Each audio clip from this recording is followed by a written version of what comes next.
Hi, this is Mike, and we're looking at the Bitcoin chart.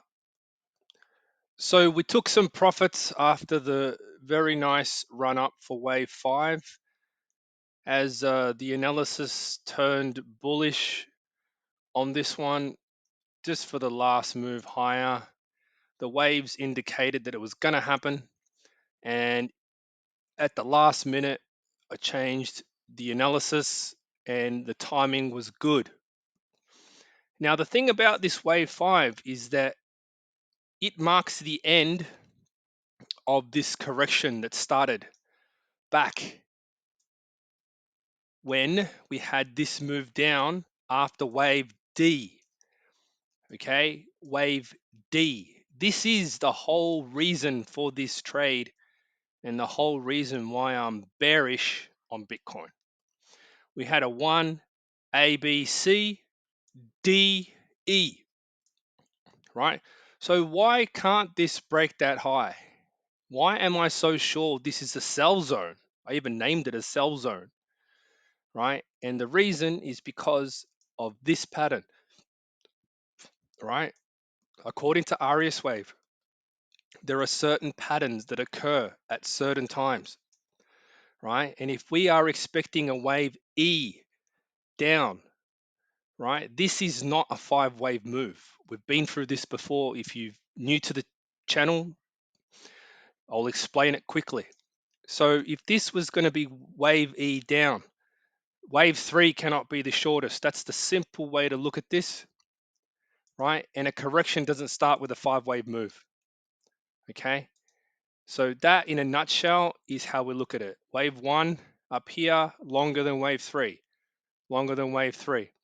This is not a 5-wave move. It is a 1 correction, and then 2, this is the last move, right? Because you'd be absolutely insane to short something that's moved up like this and has a wave 5 like that. You'd be insane. It's quite simply crazy.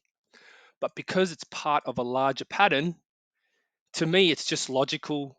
I swear by my methodology I created, over 8 years I've been, testing this and trading with it. Last few years I've been putting this channel together and making it better every time, improving my analysis with practice. And now we get to the point where we're pulling some nice profits out of the market. I mean, that move expected down the bottom there, it was done with the minimal risk for the reward that you got. Right down the bottom here, I even labeled it out as I was watching yesterday, right? Even this beautiful little cup and handle pattern, I even put a little low there, added some more to the trade, and that smashed higher, and it was quite entertaining to watch it go up. The one thing I want to talk about though is this wave 1 here started with this little move down the bottom here, right? And it then produced A, B, C, D, E, and then it produced a 3, 4, 5 for 1, 2, 3, 4, 5. Wasn't too concerned about the 5 at the time because we entered the sell signal. I just wanted to put the trade on. I don't care, leave it, whatever, big stop, whatever, don't care, right? But I did make this whole area the sell zone. So it's up to you when you buy, when you sell, whatever you want to do. Don't purely use my analysis unless you want to learn AriasWave. That's a different story. You can learn it. Go to www.ariaswave.com. However, if you're using it just as supporting your own analysis, that's fine. Look, at this point in time, we saw a move down, 5-wave move straight away, and then it went into this sideways pattern, right? So for me, I knew that we were going to see something break out of this area. And now it's just all about understanding what's happening there at the small degree. And for me, it looks like it's just correcting in small degree too, right? So A, B, C, right? I don't see this moving any higher from here, right? We poked through this 500 period moving average, which is basically what I saw it waiting for. As soon as it got close enough to do it, it just pierced through it, and that's what it's now contained within. But now it doesn't. It's topped. That's my opinion, right? If this was going to go up high, I would have done so already. I would have done so at the point in time when it was right here at the top. It would just kept going, right? It wouldn't care. It wouldn't stop for anyone. It'd just break through. I've seen it happen many times.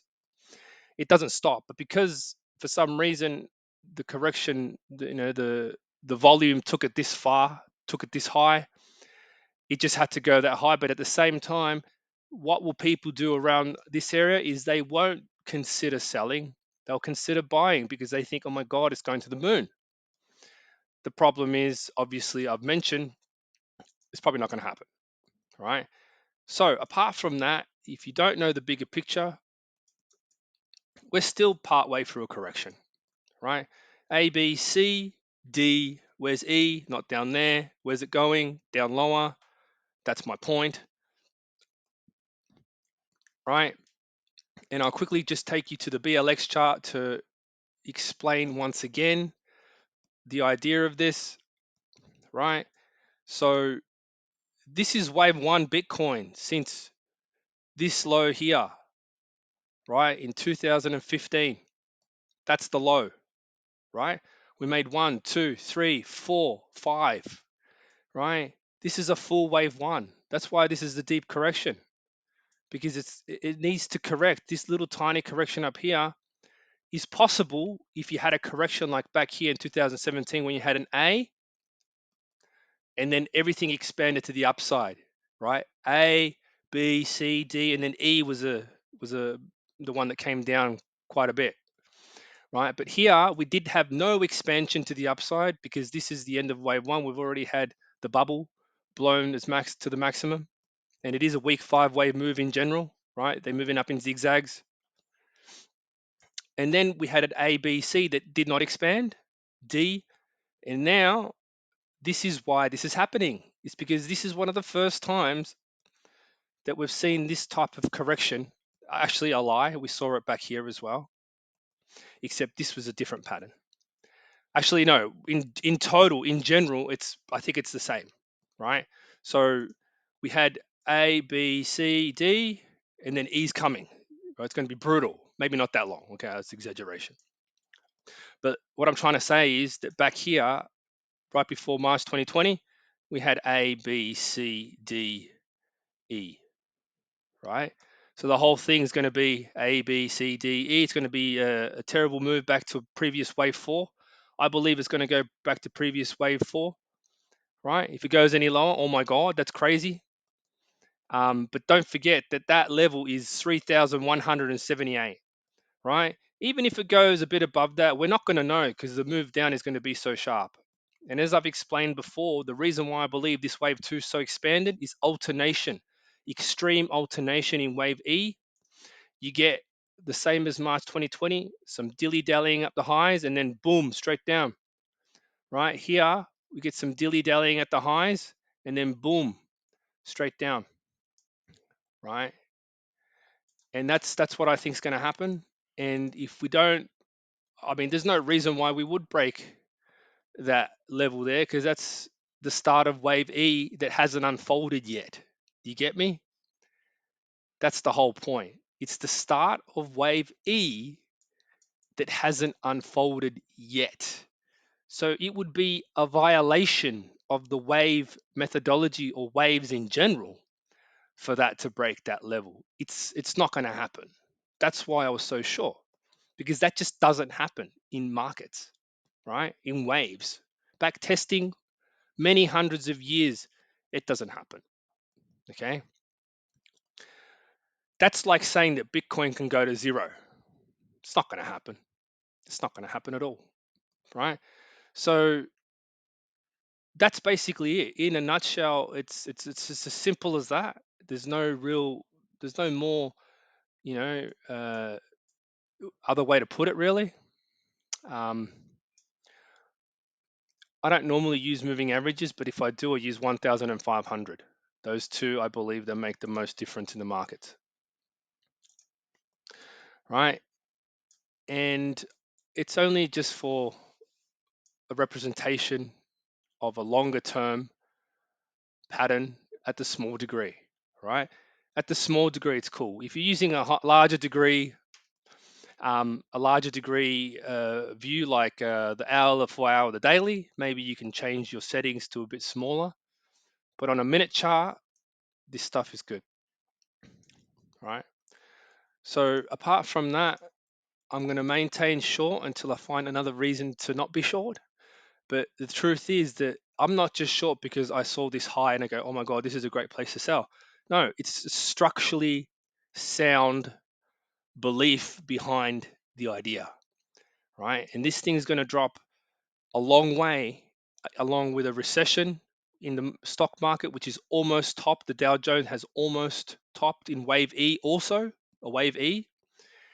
And then we're going to see it go down. The euro has, I believe, already topped. So that's getting ready to go down lower, much lower.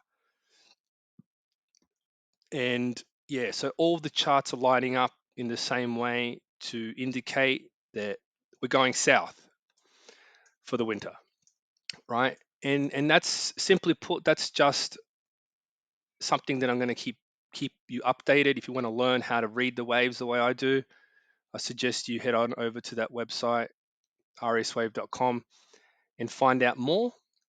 Otherwise, I'll keep posting as I always do. Thanks for watching.